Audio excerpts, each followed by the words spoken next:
Puji nama Tuhan, Shalom, selamat pagi.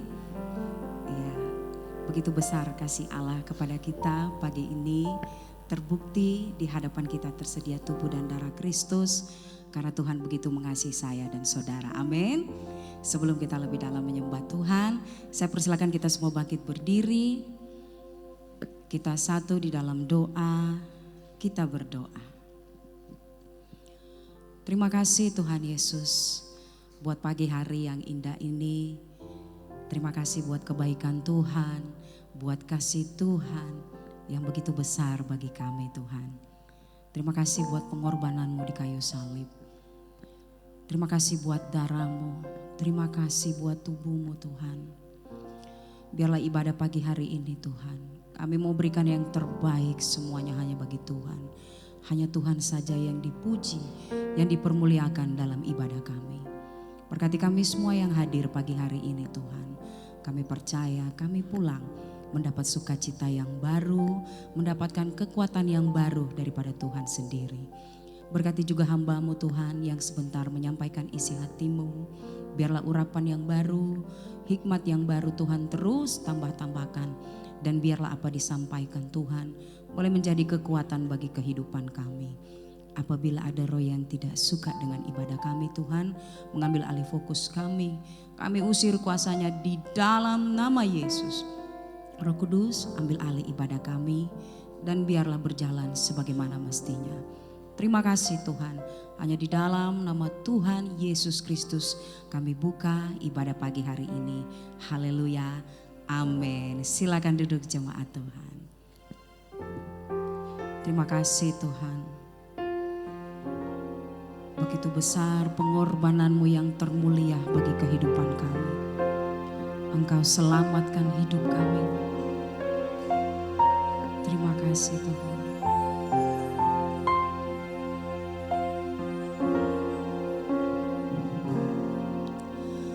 Dalamnya kasih-Mu Bapa,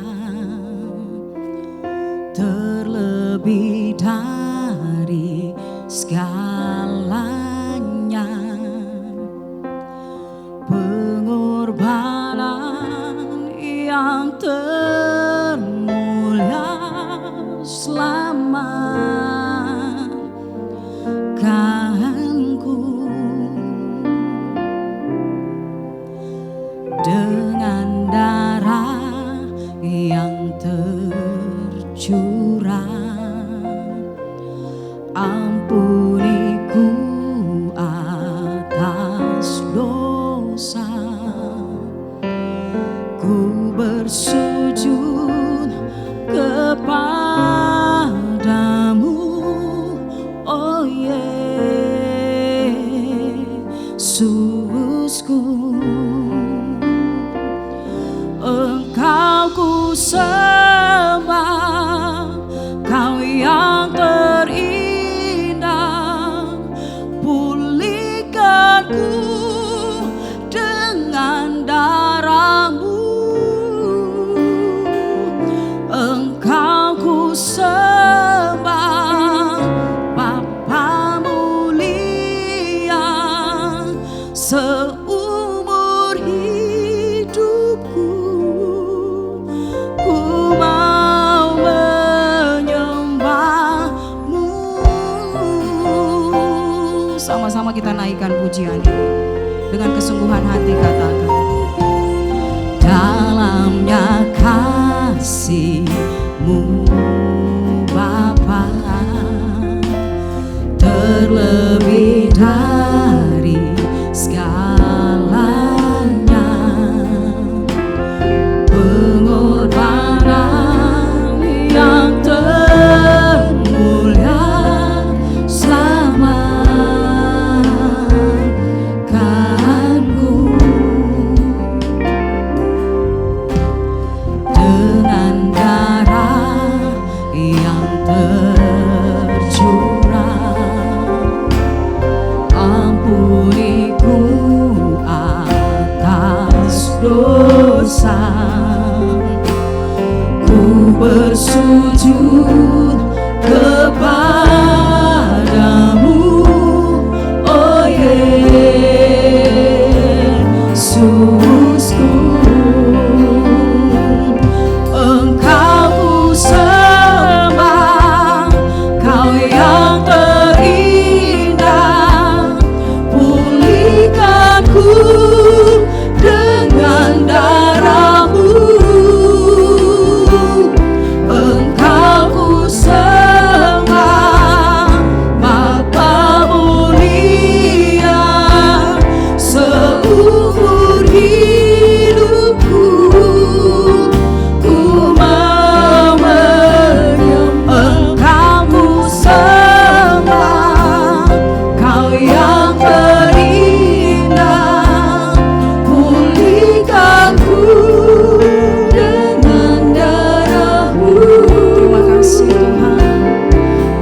membawa ucapan terima kasih kita di hadapan Tuhan.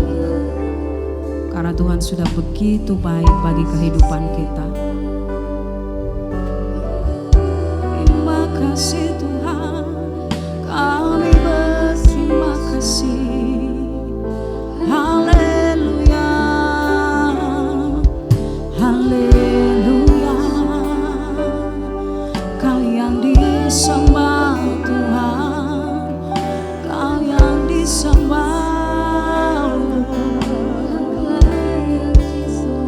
Kau yang disembah, Kau yang disembah. Haleluya.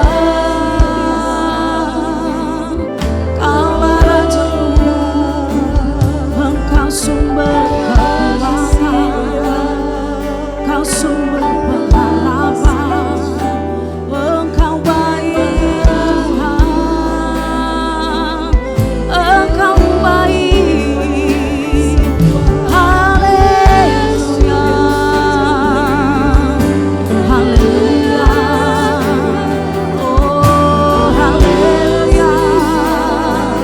Kami beri puji bagimu, sembah Tuhan, sembah Dia, sembah Dia. Dia yang layak dipuji, Dia yang layak disembah. Haleluya, haleluya.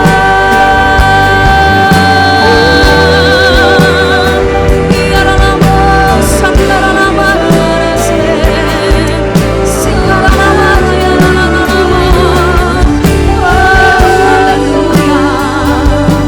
Engkau yang disembah Tuhan, Kau yang layak.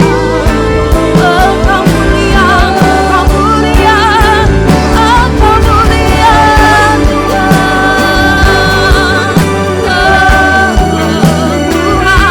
Terima kasih Tuhan, kami sembah, kami tinggikan. Haleluya. Iaralamo, sandaralama, rayalalama, se. Haleluya Tuhan. Kami tinggikan Kau Tuhan. Haleluya Tuhan. Haleluya. Engkaulah segalanya Tuhan. Haleluya. Oh glory bagimu, glory bagimu, glory bagimu Tuhan. Haleluya, haleluya. Kami sembah Tuhan, kami tinggikan Kau Tuhan. Terima kasih Tuhan, terima kasih Tuhan.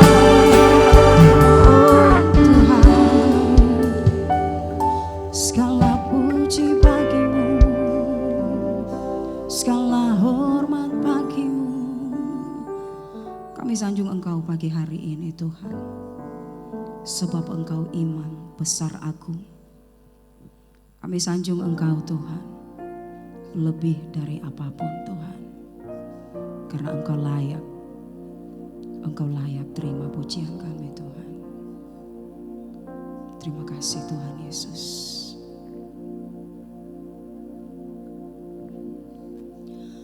Ku sanjung Kau di tempat tinggi, sebab Engkau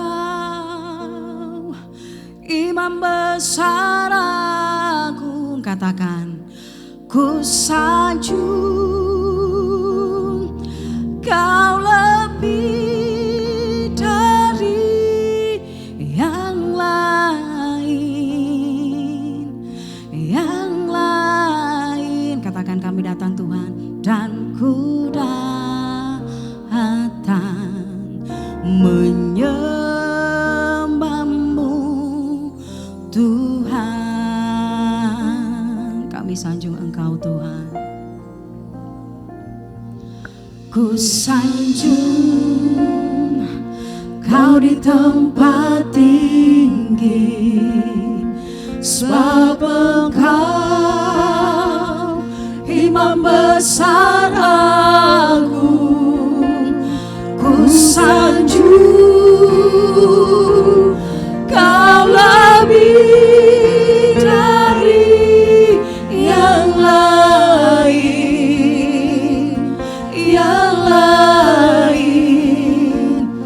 dan ku datang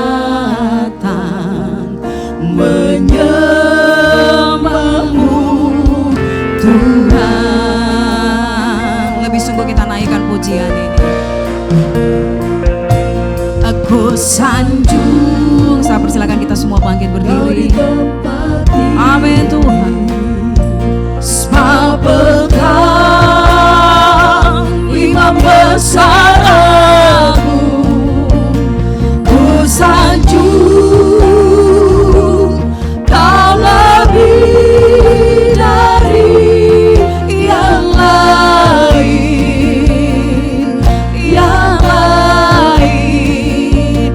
dan ku datang menyembahmu Tuhan.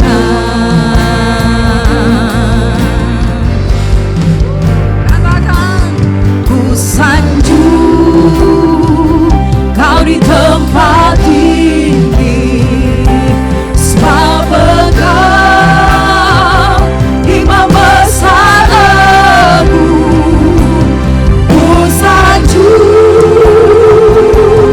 Kau lebih dari yang lain,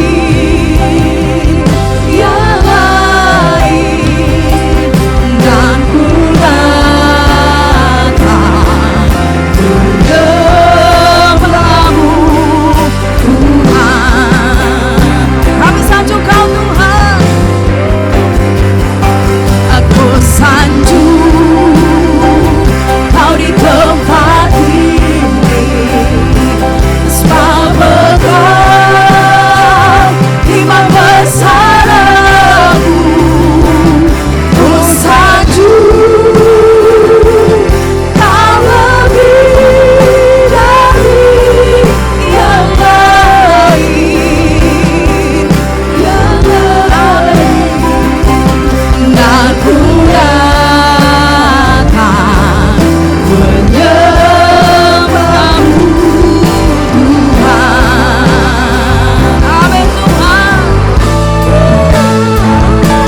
Aku sanjung Kau di tempat tinggi, sebab Engkau Imam besar agung.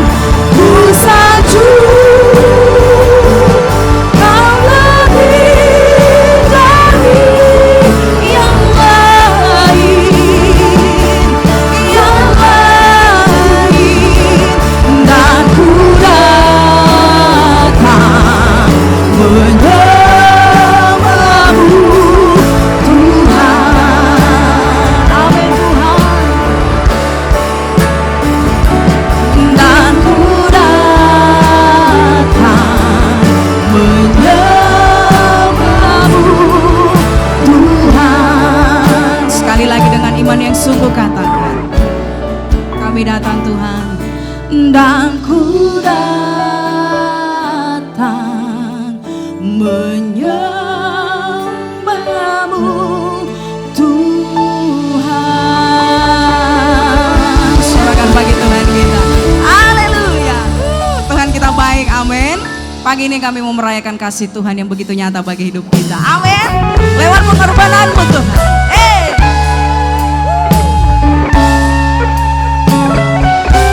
Engkau baik Tuhan.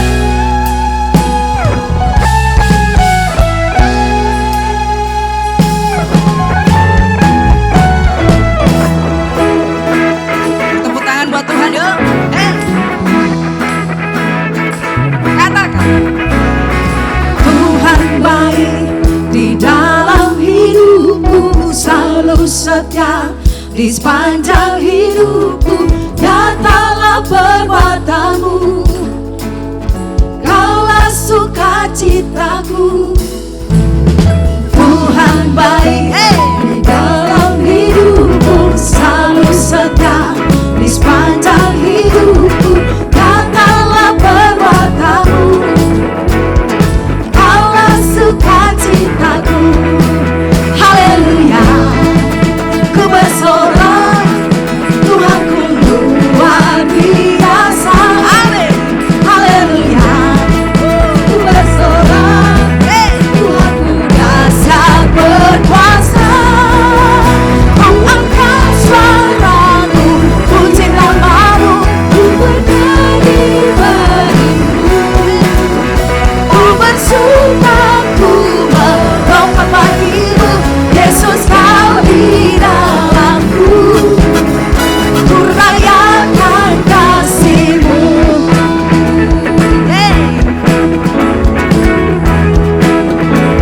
Tuhan baik, Tuhan baik di dalam hidupku, selalu setia di sepanjang hidupku.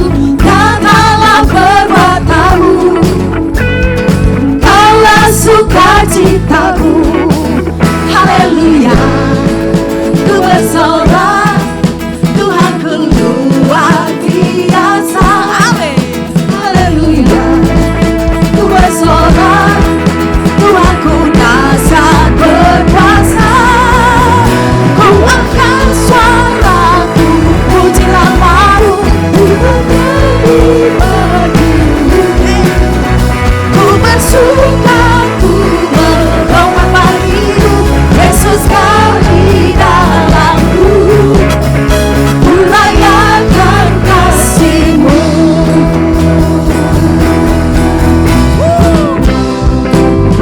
Dia baik, amin. Amin.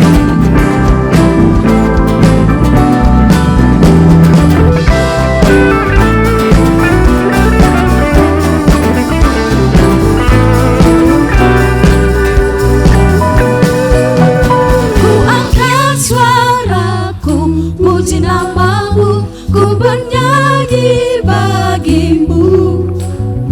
Ku bersuka, ku melompat bagimu, Yesus kau di dalamku. Ku rayakan kasih-Mu.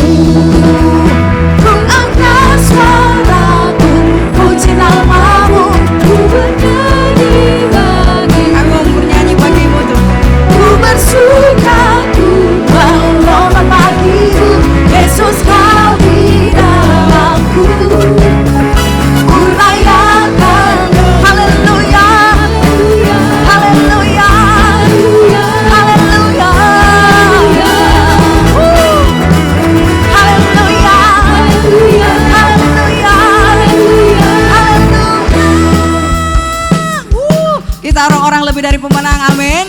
Mari kita bertepuk tangan buat Tuhan.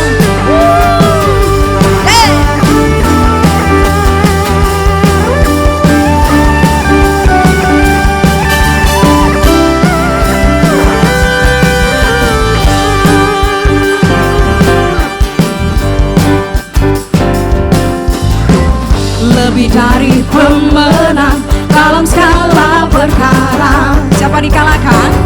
Iblislah dikalahkan oleh kuasa darahnya. Jika Allah di pihak kita, siapa dapat melawan? Tidak ada tuh. Kita lebih dari pemenang. Lebih dari pemenang dalam segala perkara. Iblislah dikalahkan oleh kuasa darahnya. Jika Allah di pihak kita,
persembahan boleh dijalankan.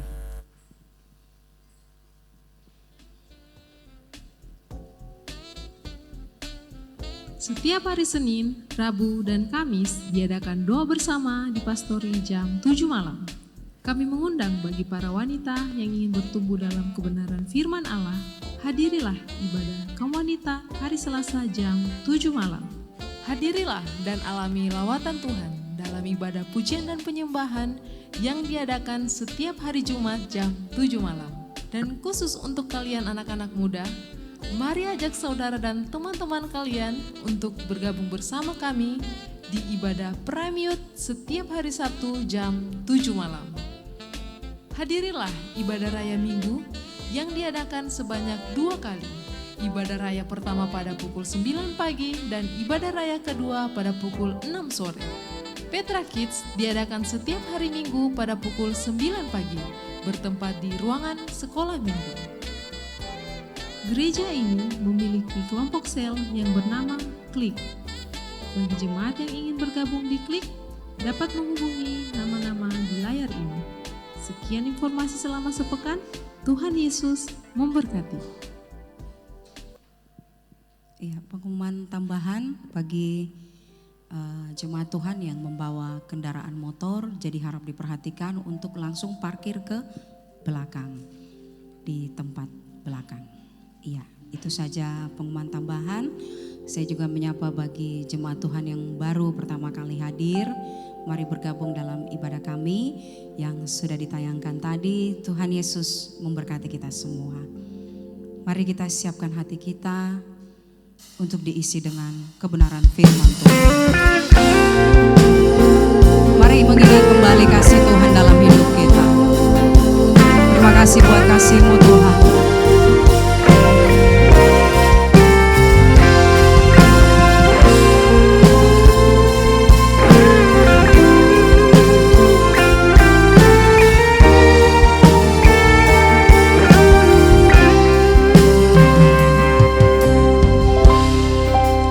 Begitu besar kasih-Mu Bapa, Kau berikan anak-Mu yang tunggal. Di saat aku percaya kasih menyelamatkanku, bukan sebagai hakim dunia, Bukan Tuhan, tapi Engkau penyelamat kami Tuhan. yang berkorban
bagiku.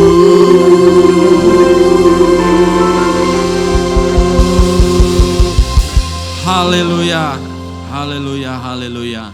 Benar Tuhan, hanya oleh karena kasih-Mu kami ada sampai hari ini. Kalau kami melihat Tuhan betapa diri kami bukanlah apa-apa dan siapa-siapa. Tetapi kalau sampai hari ini kami melihat di mana kami ada sekarang, itu semua karena kasih karunia Tuhan. Terima kasih buat kasih karunia-Mu yang begitu besar dalam hidup kami. Dan biarlah seumur hidup kami mau memuji, menyembah dan meninggikan nama-Mu. Saat ini kami sediakan hati kami Bapa untuk menerima kebenaran firman-Mu. Tolonglah setiap kami, biarlah kami boleh dimampukan mengerti, memahami dan menangkap firman-Mu. Beri kami firman-Mu, nyatakan kebenaran-Mu bagi setiap kami. Oleh kuat kuasa Roh Kudus, firman-Mu bekerja dalam hidup kami, berbuah-buah, memuliakan nama Tuhan. Dalam nama Yesus setiap kita yang sedia mendengarkan firman Tuhan bersama katakan amin. Beri kemuliaan yang terbaik buat Tuhan. Silahkan duduk kembali Bapak Ibu Saudara yang dikasihi oleh Tuhan. Shalom, selamat pagi saudaraku, apa kabar? Ya dahsyat luar biasa di bulan November ya, saudara, ini sudah bulan November dan oleh kasih karunia Tuhan kita sampai di bulan ini. Puji Tuhan ya saudara, sebenarnya saya kemarin itu baru capek ya waktu diberi tugas, sebenarnya agak sedikit berat juga. Tetapi itulah ya saudara, tanggung jawab sebagai seorang hamba Tuhan. Firman Tuhan katakan kepada Timotius, siap sedialah, baik atau tidak baik waktunya. Siapa suruh mau jadi hamba Tuhan. Haleluya. Baik, kita akan mendengarkan firman Tuhan. Judul firman Tuhan saya adalah kasih karunia kepada kasih karunia ya. Mungkin boleh ditampilkan slide-nya ya. Kasih karunia kepada kasih karunia. Coba katakan bersama. Kasih karunia kepada kasih karunia. Saudara, begini, saudara merenungkan bahwa setiap kita sesungguhnya itu telah begitu banyak menerima kasih karunia Tuhan. Katakan amin. Amin. Kita sadar atau tidak sadar itu begitu banyak menerima kasih karunia Tuhan. Bahkan mungkin hampir setiap hari kita menerima kasih karunia Tuhan. Saudara, khotbah saya yang beberapa bulan lalu saya katakan bahwa di dalam ketidaksetiaan kita ya Tuhan marah gitu kan. Tetapi dalam kemarahannya itu Tuhan masih memberi kasih karunia-Nya. Ya, kalau manusia marah dia bisa buang kita, dia bisa benci, dia bisa hancurkan musuhnya. Tetapi di dalam Tuhan, umat pilihannya ketika tidak setia, Tuhan marah, dan dalam kemarahannya itu Tuhan masih memberi kasih karunia kepada kita. Nah, Allah kita di dalam Yesus Kristus memang adalah Allah yang penuh kasih karunia. Banyak orang berpikir begini, saya memulai kekristenan saya dulu bukan orang percaya, sekarang saya telah jadi orang percaya, saya jadi anak Allah. Saya memulainya dengan kasih karunia, tetapi saya sekarang akan melanjutkannya dengan kekuatan saya sendiri. Sering kita begitu kan? Makanya kita sering putus asa, sering kita terjatuh dan kita merasa tidak mampu, kita merasa stres, kita merasa ya sepertinya sendirian, tidak ada orang yang peduli. Kenapa saudara? Karena kita mencoba untuk menjalani hidup ini dengan kekuatan sendiri. Ya. Dalam Yohanes 1 ayat 16 dikatakan begini, karena dari kepenuhannya ya kita semua apa saudara telah menerima kasih karunia demi kasih karunia. Perhatikan, karena dari kepenuhannya, kepenuhan apa ini? Dari kesempurnaannya bisa dikatakan begitu. Kristus adalah pribadi yang sempurna. Kristus adalah pribadi yang lengkap, yang utuh, yang komplit. Ya. Karena dari kesempurnaan Kristus, kita semua, saya dan saudara, telah itu apa? Sudah, amin. Sudah menerima. Ya, waktu kita di dalam Kristus, kita sudah menerima. Tetapi bukan cuma satu kasih karunia dikatakan. Kita telah menerima apa? Kasih karunia demi kasih karunia. Jadi dalam perjalanan waktu sebagai orang yang percaya, kita dikatakan memulai dengan kasih karunia. Dijalani dengan kasih karunia. Dan diakhiri oleh kasih karunia. Dalam keadaan apapun. Makanya Paulus, saudaraku, dalam 2 Korintus 12 ayat 9 berkata begini. Tetapi jawab Tuhan kepadaku, cukuplah kasih karuniaku bagimu. Kapan ini Paulus ngomong ini? Ini Paulus ngomong bukan waktu dia mau percaya. Paulus ngomong bukan waktu dia membicarakan bagaimana dia percaya. Paulus ngomong ini bagaimana dia ada dalam satu keadaan yang sakit, yang tidak disembuhkan, dan dia sudah berdoa 3 kali, Tuhan tidak sembuhkan. Saudara. Tetapi apa jawab Tuhan? Dikatakan ada kasih karunia Tuhan. Jadi dengan kata lain begini, walaupun dalam pergumulan yang berat, sakit yang tidak sembuhkan, ya, Paulus punya satu pengharapan, satu kekuatan bahwa dalam kelemahan itu ada kasih karunia Allah yang menopang kehidupan Paulus. Coba kalau kita berada dalam posisi itu. Kita dalam satu keadaan yang berat. Kita sudah berdoa, kita sudah puasa, kita sudah bergumul, kita sudah rajin beribadah, tetapi ya, tidak terjadi apa-apa.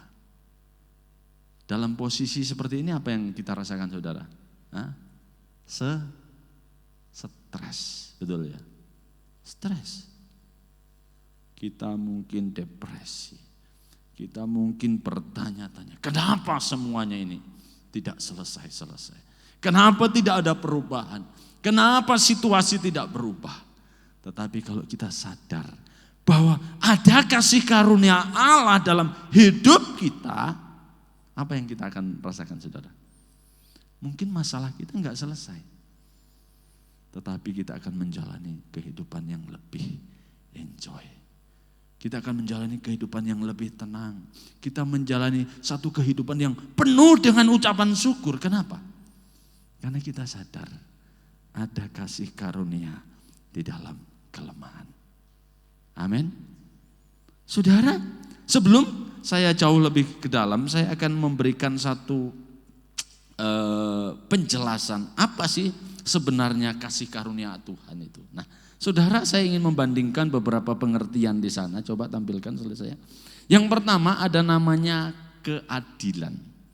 Ya, kita sering menemukan baik di dalam Alkitab atau di luar Alkitab kata-kata keadilan. Yang kedua kata kemurahan.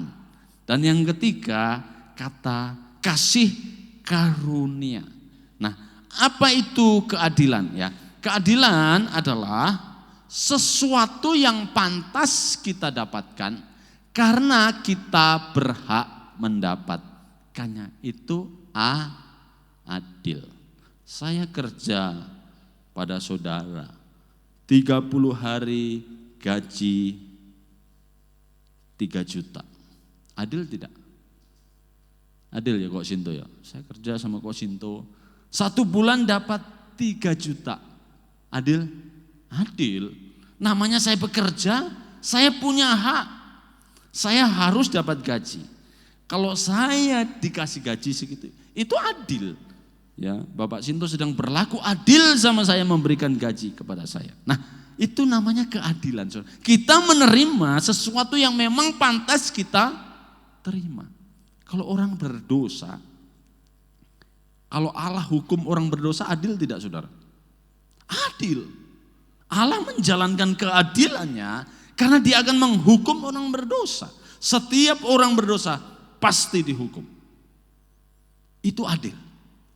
Tetapi Allah bukan cuma adil, dia juga Allah yang penuh kemurahan. Apa itu kemurahan? Sesuatu yang tidak pantas kita dapatkan, meskipun kita pantas mendapatkannya, itu kemurahan. Oh, saya dan saudara orang berdosa, harusnya dihukum oleh Allah. Apa yang pantas kita dapatkan ini? Ternyata kita tidak mendapatkannya. Ya. Walaupun kita pantas mendapatkannya, kita tidak mendapatkannya. Itu namanya kemurahan. Saya sudah saya kerja sama Kok Sinto 3 juta sebulan. Saya buat pelanggaran. Ya. Ternyata saya tidak dihukum. Wah. Sudah, hukumanmu saya tidak kasih sama kau. Saya dapat kemurahan. Saya yang harusnya dihukum, masuk neraka. Tetapi Allah yang penuh kemurahan tidak melakukan itu kepada saya. Allah adalah Allah yang murah hati, saudara. Tetapi keadilan dan kemurahan, ya, dari dua hal ini ada satu hal yang lebih dari kedua hal ini, yaitu apa itu? Kasih karunia. Sesuatu yang kita dapatkan meskipun kita tidak pantas mendapatkannya. Saudara pantas? Ya. Saya seorang yang berontak melawan Allah, orang berdosa, harusnya dihukum. Tetapi saya menerima kemurahan, tidak menerima hukuman. Saya dibebaskan hukuman. Tetapi tidak cukup kita dibebaskan dari hukuman. Allah mengangkat kita menjadi anaknya dan memberikan kita tempat bersama-sama dengan Kristus dalam kerajaannya. Itu kemurahan. Ibaratnya begini, saya kerja sama Kok Sinto, saya sudah menipu beliau, saya tidak dihukum, tambah saya dikasih hadiah mobil. Itu apa saudara? Itu namanya kasih karunia. Dan saudara tidak akan pernah temukan ini di dalam agama-agama manapun. Ibaratnya kita ini anak nakal, tidak dihukum, tambah dibelikan es krim. Bukankah itu yang Allah lakukan bagi kita? Saudara, kalau mengerti kasih karunia ini, kita akan terkagum-kagum dan kita akan melihat dua sisi. Begitu besar kasih karunia Allah dan begitu buruk kita, sehingga kita berkata tidak ada yang bisa saya banggakan akan hal ini. Wah, baik waktu kita dalam keadaan yang terpuruk atau kita dalam keadaan yang mungkin diberkati Tuhan, sukses, kita akan melihat, aduh betapa saya sebenarnya tidak layak. Sehingga kita bisa berkata, semuanya karena kemurahan Tuhan, kasih karunia Tuhan. Nah saudara, saya katakan tadi, kasih karunia adalah sesuatu yang tidak layak kita terima, tetapi kita menerimanya. Philip Janse, seorang penulis buku, katakan begini, kasih karunia berarti tidak ada yang bisa kita lakukan untuk membuat Allah mengasihi kita, dan tidak ada yang bisa kita lakukan untuk membuat Allah kurang mengasihi kita. Saudara, maksudnya begini, Allah mengasihi kita itu dengan kasih yang sempurna. Kasihnya itu cukup, kasihnya itu lengkap. Sebelum kita bisa melakukan sesuatu, Allah sudah mengasihi kita. Amin. Bahkan firman Tuhan katakan, Dia sudah mati bagi kita ketika kita masih berdosa. Dia tidak menunggu saudara berubah, bertobat, baru Allah mau mati buat saudara. Saudara mau berubah atau tidak, Allah sudah mati buat saudara. Tetapi begini, kasih Allah ini tidak akan berubah kalau dalam prosesnya nanti saudara melakukan satu kesalahan, saudara melakukan satu pelanggaran, Allah tidak untuk mengasihi saudara. Bisa mengerti? Allah tetap mengasihi saudara. Apa konsekuensi ketika saya orang yang telah menerima kasih karunia ini, saya melakukan satu pelanggaran? Saudara akan kehilangan hubungan. Hubungan apa? Hubungan antara bapak dan anak. Contoh, kalau anak saudara ya memberontak melawan saudara, apa yang saudara rasakan? Sakit kan? Aduh, sakitnya hatiku. Apakah dia tetap jadi anak saudara? Tetap jadi anakmu. Makanya tidak ada kata mantan anak. Betul? Mantan istri ada, mantan suami ada, mantan mertua ada. Ada mantan anak? Tidak ada. Karena ini sebuah hubungan ikatan darah yang tidak bisa dipisahkan oleh apapun. Saudara, Allah mengasihi kita, kasih karunia-Nya cukup bagi kita dan tidak ada yang bisa kita lakukan untuk membuat Allah mengasihi kita, atau apa yang kita lakukan untuk membuat Allah kurang mengasihi kita. Makanya kasih Allah itu sempurna. Nah, nanti kita akan melihat ya kenapa kita harus hidup dalam pertobatan. Kenapa kita harus mengalami satu perubahan hidup. Itu bukan untuk membuat Allah mengasihi kita. Makanya saudaraku, kalau orang memahami kasih karunia ini dengan benar, ya, dia tidak akan berusaha untuk membuat Allah itu mengasihi dia. Salah. Kalau kita dulu diajarkan, Allah itu seperti Bapak. Kalau kau mau dapat sesuatu, bujuk-bujuklah dia, kan begitu kan. Memang Allah itu manusia? No. Sebelum Anda punya rencana untuk membujuk dia, dia sudah tahu hatimu. Bahkan jauh sebelum kau ada, dia sudah tahu. Bahkan jauh sebelum kita dilahirkan, dia sudah tahu keadaanmu, apa yang kau lakukan, apa yang kau kerjakan. Allah sudah tahu semua. Untuk apa kita bujuk-bujuk dia kalau dia sudah tahu semua? Kan begitu. Sama seperti kita berdoa. Ya. Apakah Allah hanya tahu doa itu waktu diucapkan? Tidak. Sebelum kita berucap dalam kata-kata doa, Allah sudah tahu dasar hatimu. Dia bukan manusia yang nanti terucap baru tahu. Dalam hati apa maksudnya kau berdoa. Dia sudah tahu. Sebelum kita punya motivasi, dia sudah tahu. Kalau begitu untuk apa kita berdoa? Kan begitu. Kalau dia sudah tahu, untuk apa kita berdoa? Dalam doa itu menggambarkan satu hubungan antara anak dan Bapa. Ya, jadi saudara, kasih karunia adalah ya sesuatu yang tidak layak kita terima, tetapi kita menerimanya. Nah, saudara, kenapa kita kok perlu menerima kasih karunia? Ya, saudara, kenapa? Ya, terus karena kita adalah orang berdosa. Hanya orang yang menyadari dirinya orang berdosa, dia akan membutuhkan kasih karunia Allah. Ya, Roma 3 ayat 23-24 bilang begini.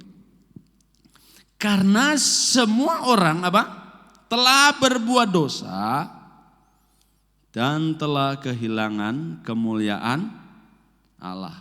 Konsekuensi dosa itu kita kehilangan kemuliaan Allah, kita terpisah dari Allah. Ya.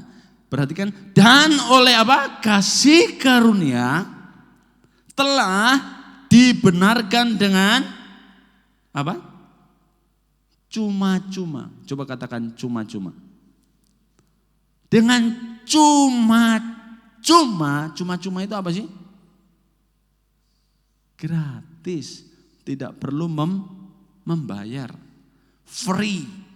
Ya, kita sering dapatkan yang gratis-gratis kan? Ya, tidak perlu membayar, tetapi apa dikatakan di sana? Karena penebusan dalam Kristus Yesus. Jadi kasih karunia ini hanya kita terima kalau kita menyadari bahwa kita ini orang berdosa. Satu-satunya manusia yang tidak perlu kasih karunia adalah Adam sebelum dia jatuh dalam dosa. Adam dan Hawa sebelum mereka jatuh dalam dosa, mereka tidak perlu kasih karunia. Makanya dalam Kejadian dikatakan Adam itu bisa mendengar langkah kaki Allah, bisa bercakap-cakap dengan Allah, bertatap muka dengan Allah secara langsung. Kenapa? Sebelum kejatuhan Adam punya hubungan yang sempurna dengan Allah. Tetapi waktu Adam jatuh dalam dosa, dia juga membutuhkan kasih karunia. Sama seperti saya dan saudara membutuhkan kasih karunia karena kita orang berdosa. Jadi kalau ada di antara saudara yang bukan orang berdosa, ya boleh pulang saat ini. Karena tidak ada gunanya dengar khotbah kasih karunia kalau saya kan bukan orang berdosa. Ya. Saudara, setiap kita membutuhkan kasih karunia. Bukan hanya waktu diselamatkan, tetapi setiap hari kita butuh kasih karunia Allah, ya, yang terus memberikan kekuatan di dalam kehidupan kita. Nah, saudara, hal yang pertama, kasih karunia itu, ya, hari ini ada dua hal yang tidak tahu cukup atau tidak waktunya. Ya, kasih karunia yang pertama dan keadaan. Yang pertama saya mau katakan bahwa kasih karunia dan keadaan, apa maksudnya di sini? Kasih karunia Allah itu dibutuhkan untuk mengubah keadaanmu. Ya.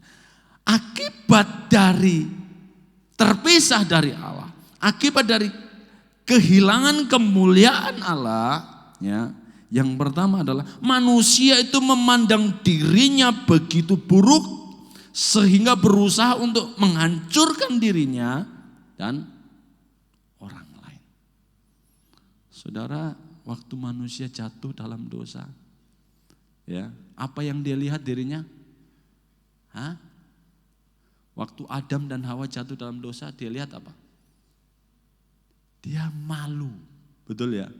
Hal yang pertama yang dia lihat, saya tidak berpakaian rupanya. Pertanyaannya, apakah sebelum mereka berdosa mereka berpakaian? Tidak. Tetapi kenapa tidak malu? Karena kemuliaan Tuhan menudungi mereka. Kemuliaan Tuhan ada pada mereka. Tetapi ketika mereka memberontak, jatuh dalam dosa, kemuliaan itu hilang. Kemuliaan itu diambil dari kehidupan mereka. Sehingga yang dia lihat pertama sekali dirinya, baik atau buruk? Buruk. Apa itu? Malu. Betapa hina saya rupanya. Saya penuh kekurangan. Saya begitu buruk. Saya tidak sempurna lagi. Saya jelek. Ya. Waktu manusia kehilangan kemuliaan, dia melihat dirinya begitu buruk. Sudah. Sehingga apa yang terjadi? Mereka mulai melakukan sesuatu. Ya, mereka mulai ambil sesuatu untuk menutup keburukannya. Betul? Manusia mulai merusak. Apa yang dia rusak? Dia mulai ambil daun untuk menutupi kemaluannya, keburukannya. Ini menggambarkan bahwa ketika manusia kehilangan kemuliaan Allah, dia memandang dirinya buruk. Bukan hanya memandang dirinya buruk, tetapi dia juga begitu takut. Yang dahulu waktu ada Allah, mereka begitu sukacita, berjumpa, bertatap muka. Tetapi sekarang jadi takut, lari dan bersembunyi. Saudara. Nah, saudaraku, manusia memandang dirinya buruk sekali. Tetapi Allah memberikan kepada manusia kasih karunia. Nanti saudara akan lihat ya, betapa kasih karunia itu sanggup memulihkan keadaanmu. Seburuk apapun kita, ya Allah sanggup memulihkannya. Dan yang kedua, manusia memandang dirinya begitu hebat, sehingga manusia bisa menjadi angkuh, melawan Allah dan bisa merendahkan sesamanya loh saudara. Ya, betul? Setelah Allah tanya, ya dikatakan siapa yang membujuk kamu untuk makan buah itu? Ya, apa Adam mengatakan? Perempuan, ya gitu kan? Yang kau tempatkan di sisiku, itu yang bikin saya celaka. Ya, mulai menyalahkan sesamanya. Apa perempuan bilang itu? Hei, kenapa kamu kasih sama suamimu? Itu ular itu Tuhan, gitu kan? Kira-kira ular, ular bilang apa? Ya, saudara, kadang kita kalau buat kesalahan, ya, apa yang kita lakukan? Hah? Kita tuduh orang lain, betul? Ini gara-gara kamu ini. Ya. Yang dituduh itu, ini gara-gara saya pergi ke pantai Talise kena sambet di sana Tuhan. Pantai enggak salah, kita salah-salahkan. Yang salah pada diri kita sendiri. Saudara, kita kadang terjebak oleh iblis ketika kita menuduh iblis. Bisa paham maksud saya? Kita kadang terjebak oleh iblis, perangkap iblis, waktu kita menuduh iblis.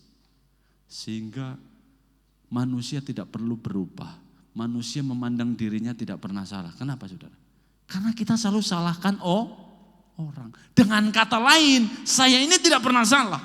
Kesalahan ini karena dia. Kalau dia yang salah, dia yang harus berubah. Sering begitu? Oh, sering. Iblis enggak usah disalahkan. Dia memang sudah salah dari semula. Enggak ada gunanya saudara salahkan iblis. Apa gunanya? Loh, dia memang sudah salah kok. Justru kalau kita sering salahkan iblis, kita masuk dalam perangkapnya. Kenapa? Itu membuat kita tidak mengoreksi diri kita. Kita lupa membetulkan dalam diri kita. Apa yang harusnya kita betulkan? Kita selalu tunjuk. Betul saudara? Betul. Mau betul mau tidak, harus betul. Benar saudaraku, kalau kita sering menyalahkan orang itu kemudian kita sedang menutup diri kita untuk dapat dikoreksi. Ya, kita sudah membangun benteng dengan menyalahkan orang lain. Nah, akibat manusia begitu buruk memandang dirinya, saudara, apa yang dilakukan manusia, saudara?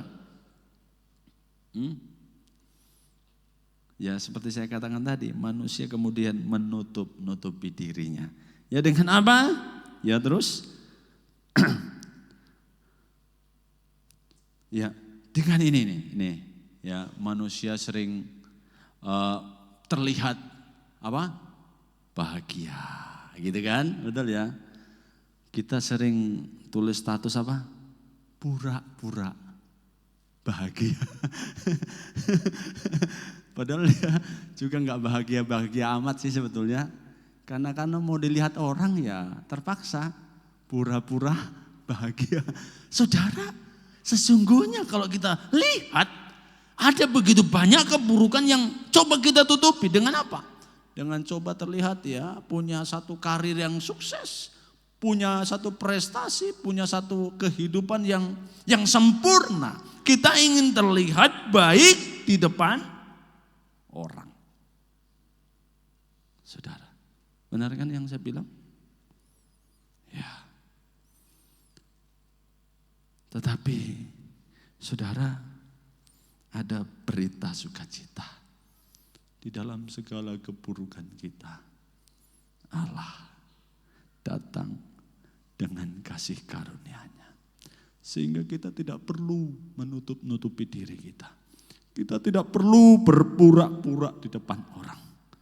Kita perlu mengakui keadaan kita di hadapan Allah.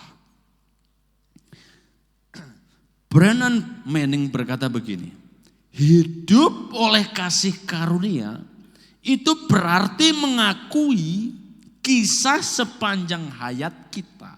Sisi yang terang dan sisi yang gelap. Ya.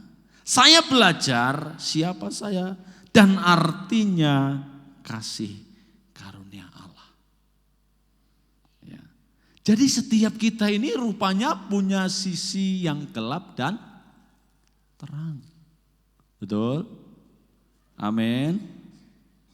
Ya. Setiap kita itu punya sisi yang buruk. Setiap kita itu punya ruang gelap yang coba kadang kita tutupi, kita sembunyikan. Ya, Roma 31 ayat 3 begini. Ayat 3 bilang begini, dari jauh Tuhan menampakkan diri kepadanya. Aku mengasihi engkau dengan kasih yang kekal. Sebab itu aku melanjutkan kasih setiaku kepadamu. Saudaraku, ini dikatakan Allah kepada Yeremia, kepada umat Israel. Bukan waktu mereka sudah baik-baik saja. Mereka masih memberontak. Mereka hidup dalam dosa. Mereka melawan Allah. Tetapi firman Tuhan berkata, dari jauh Tuhan menampakkan diri kepada Israel yang berdosa itu. Dikatakan, aku mengasihi engkau dengan kasih yang kekal. Saudara yakin Allah mengasihi saudara dengan kasih yang kekal? Amin. Kalau tidak, selesai kita sudah hidup kita. Ya, saudara, saya ingin menampilkan satu kisah hidup ini, satu kesaksian ya. Ya, terus dari seorang yang bernama Stephanie Fass. Ya ini kalau saudara cari di Google ada ini orang. Orang ini adalah keturunan Korea dan Amerika. Dia adalah anak yang tidak diinginkan oleh ibunya. Ya, ibunya mungkin dulu entah bersinah atau apa dengan pasukan Amerika yang berperang di Korea tahun 1950. Lahirlah ini Stephanie Fass ini, saudara. Nah, Stephanie Fass ini kalau saudara lihat sekarang nih, dia sedang punya menjadi seorang penulis buku, ya, bahkan mempunyai satu pelayanan untuk menjangkau orang-orang yang terluka, yang keadaannya buruk, ya, entah itu karena perkawinan yang gagal, pecandu narkoba. Tetapi kalau kita melihat latar belakang dari Stephanie Fass ini, saudara, rupanya dia ini anak haram, anak yang tidak dikehendaki oleh ibunya, karena bagi orang Korea memiliki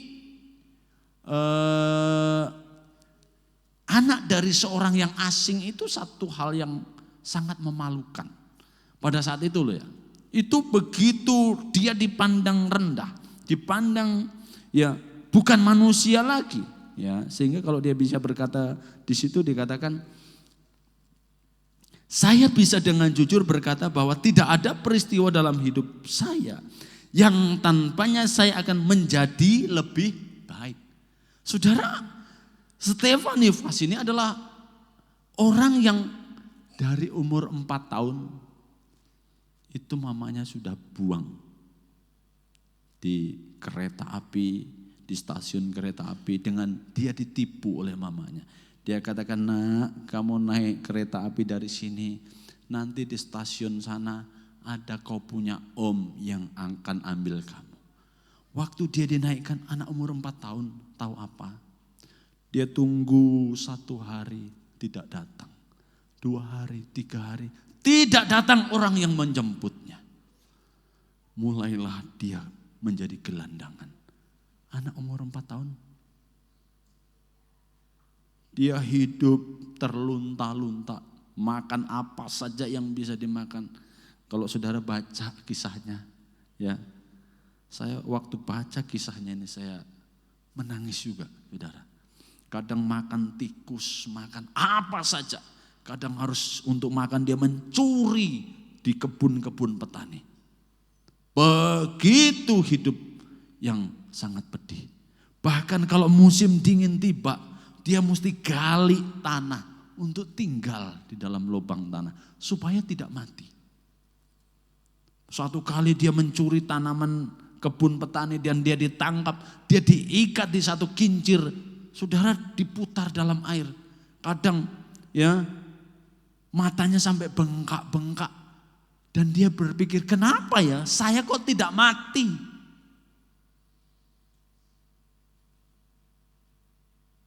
Sampai dia umur 7 tahun, dia tidur di tempat sampah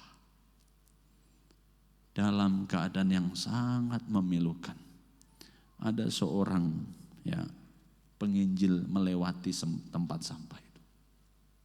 Waktu dia lewat tempat sampah itu, karena penginjil ini fokusnya pelayanan adopsi bayi-bayi korban perang. Ya, waktu dia lewat di tempat itu, kakinya begitu berat untuk meninggalkan tempat itu. Sehingga ada satu suara yang berkata kepada penginjil itu, dikatakan dalam hatinya, dia milikku. Waktu mau berlalu, suara ini kuat dalam hati, dia milikku. Dia kemudian ambil Stefanifas ini, dia bawa ke penampungan. Umur 7 tahun. Saudara, anak umur 7 tahun telah begitu banyak mengalami kepiluan hidup. Pernah diperkosa oleh gelandangan-gelandangan yang lain. Begitu hancur hidupnya. Tetapi saudara, kita akan melihat bagaimana kasih karunia Allah itu begitu besar. Di tempat penampungan bayi-bayi itu, dia sebagai orang yang paling besar. Ya, saudara, dengan keadaannya yang seperti itu, ya, dikatakan dia itu orang yang penuh dengan cacingan, semacam-macam keburukan, bau yang tidak enak. Sampai satu kali ada seorang penginjil bernama David, ya, Mervyn dan Judy Mervyn, itu suami istri, melihat anak ini, ya, melihat Stefanifas ini. David dan Judy Mervyn ini adalah seorang yang sebenarnya pelayanannya mau mengambil, mau mengadopsi bayi-bayi korban perang ini untuk dibawa ke Amerika. Tetapi waktu dia lihat Stefanifas yang buruk, yang berbau, yang cacingan, yang keadaannya menyedihkan ini, saudara, dia ambil. Bahkan waktu mau dibelai saja, saudara, ini Stefani ini, dia pukul tangannya ini, hamba Tuhan ini. Dia pukul, dia ludahi. Kenapa? tidak mungkin ada orang yang sayang seperti tidak mungkin ada orang mau membelai saya. Kenapa? Seumur hidupnya dia ingat tidak pernah menerima belaian. Ya.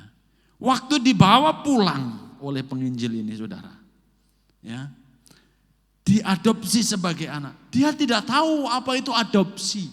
Dia tidak tahu itu apa artinya menjadi anak. Karena dia tidak pernah mengenal, memanggil bapak ataupun mama. Tidak pernah tahu. Yang dia tahu, kalau saya mau makan, saya harus bekerja.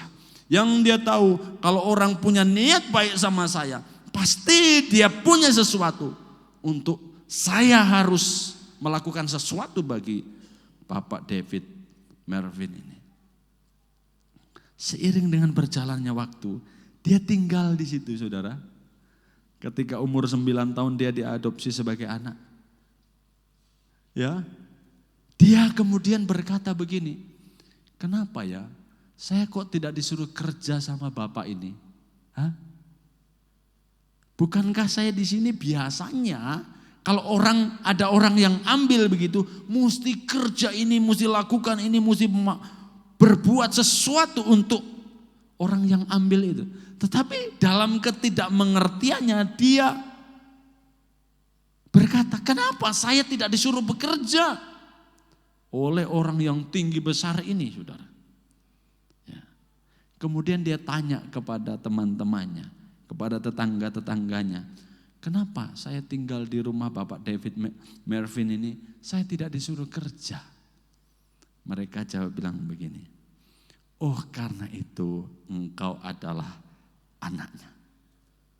Waktu dia dengar, saya anaknya Bapak David Mervin, betapa hatinya meluap dengan sukacita. Dia ngomong, dia lari ke sana kemari, dikatakan, saya anak Bapak David Mervin. Oleh sebab itu saya tidak disuruh bekerja.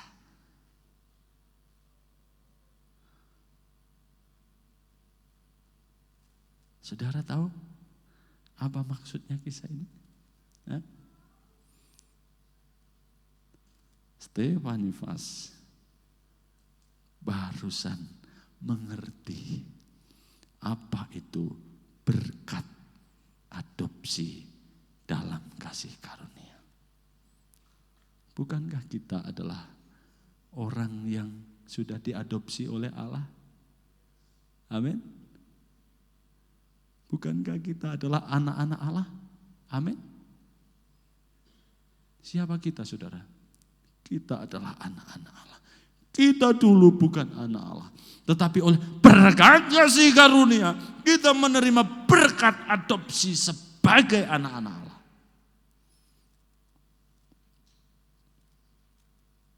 Apa yang perlu kita lakukan?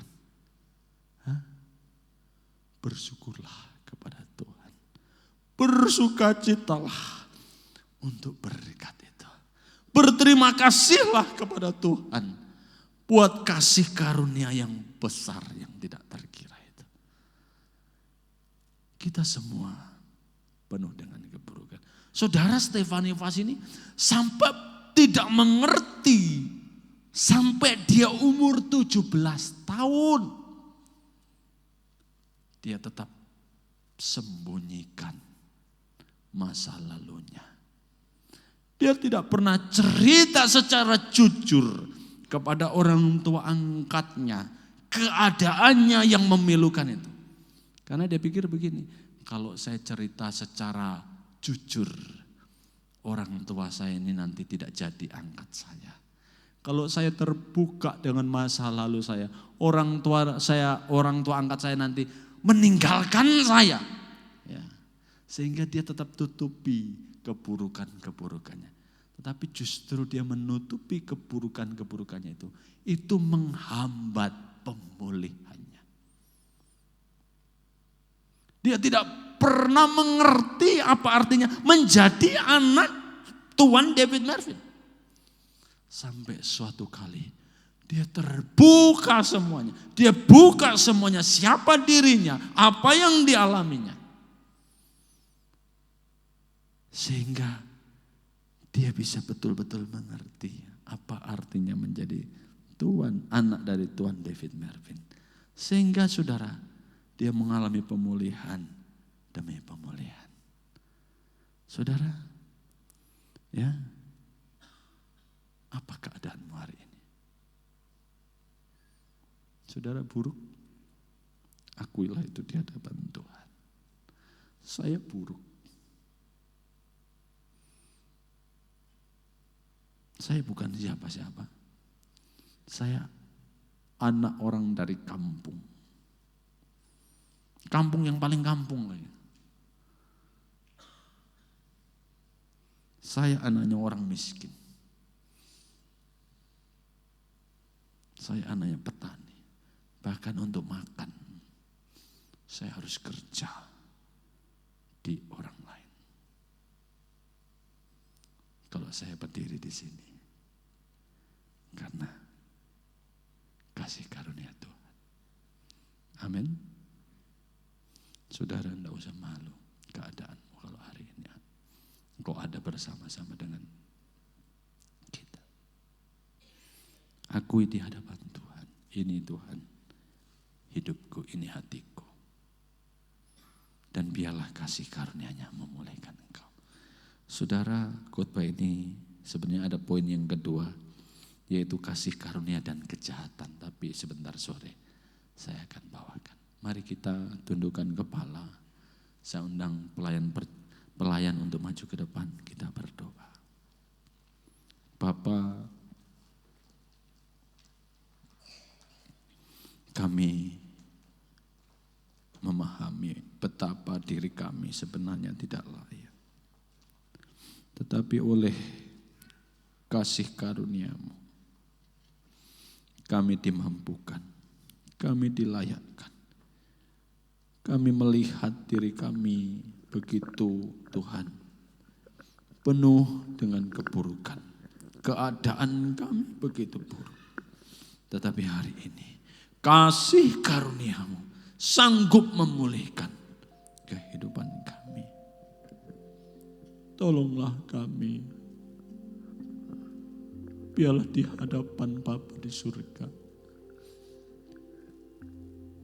kami memandang Engkau sebagai Bapa yang mengasihi kami.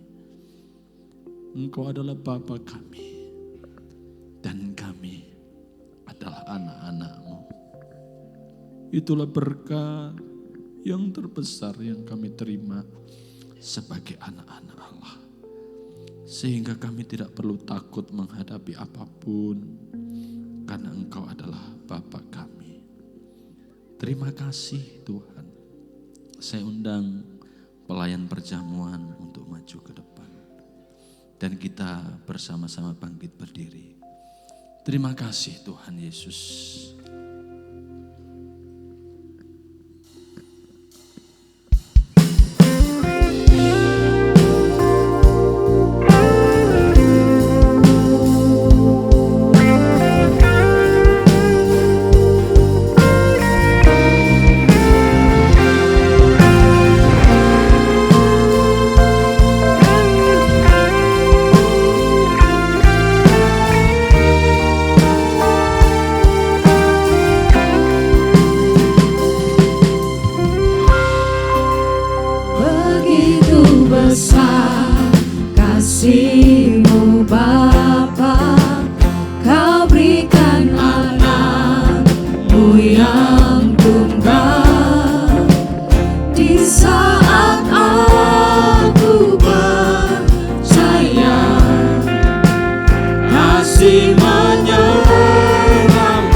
Oleh karena kasih-Mu kami ada sampai hari ini. Terima kasih buat kasih-Mu yang besar. Terpuji nama-Mu Bapa, dalam nama Yesus kami berdoa. Amin. Ya, boleh dibagikan. Silakan duduk kembali Bapak Ibu, kita nyanyikan pujian yang tadi.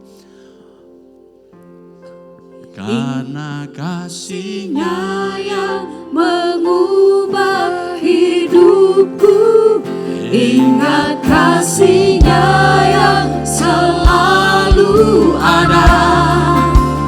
Kasih Yesus, kasih Yesus bagiku.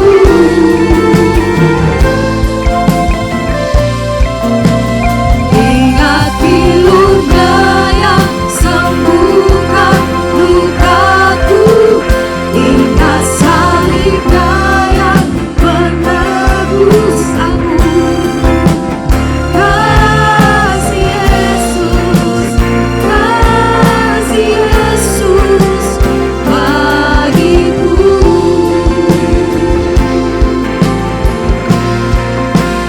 Ingat kasih-Nya yang mengubah hidupku, ingat kasih-Nya yang selalu ada. Kasih Yesus, kasih Yesus bagiku.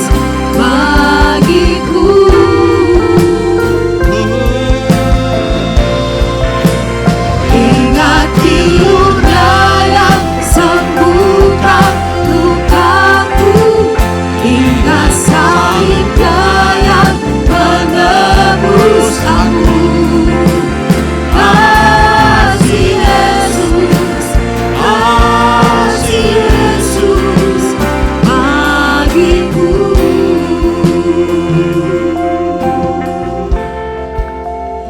Ingat kasih-Nya yang mengubah hidupku, sudah semua mendapatkannya ingat sudah. kasih-Nya yang selalu ada. Kasih Yesus, Mari Bapak Ibu saya jemput saudara bangkit berdiri. kasih Yesus bagiku.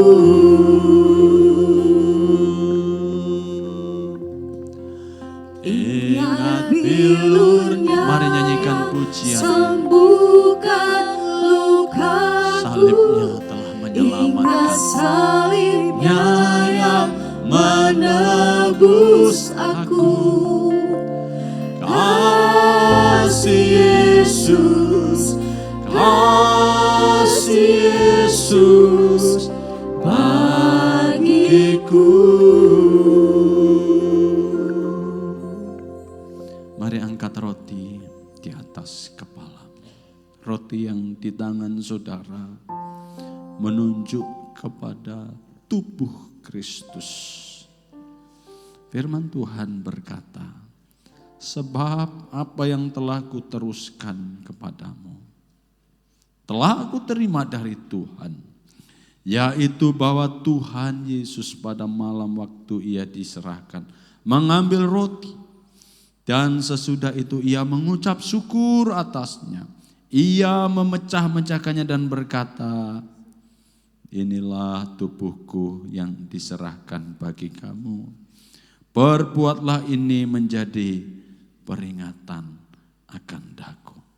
Waktu saudara lakukan ini, saudara sedang mengingat pengorbanan Tuhan, di mana tubuhnya terpecah, tubuhnya hancur, supaya kita dipulihkannya, supaya kita yang mengalami kehancuran-kehancuran batin, kehancuran-kehancuran keadaan, Tuhan memulihkannya. Mari kita makan di dalam nama Yesus. Terima kasih Tuhan.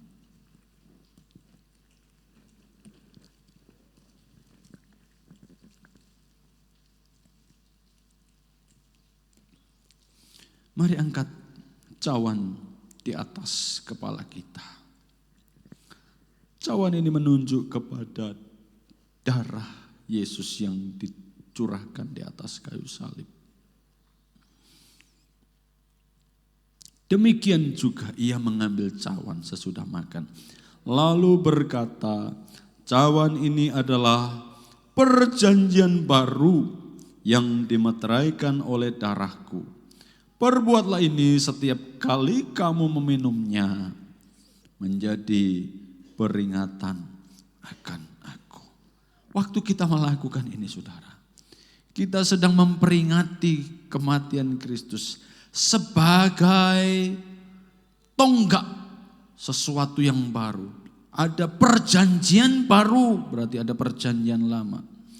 Kita dibenarkan, diselamatkan hanya oleh darah Yesus Kristus.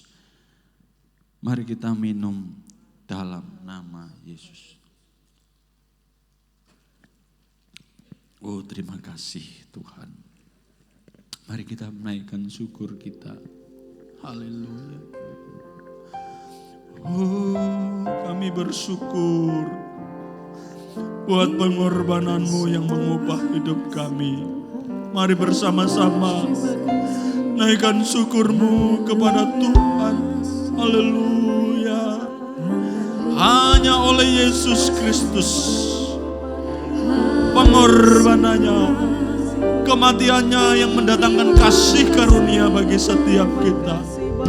Terima kasih Bapa. Kami bersyukur Bapa. Haleluya. Haleluya. Kami bersukacita menjadi anak-anak Allah yang hidup. Haleluya. Terpujilah Tuhan. Terpujilah Tuhan. Terima kasih Bapa. Terima kasih. Nanti saya minta Pak Yunus untuk pimpin dalam doa firman Tuhan.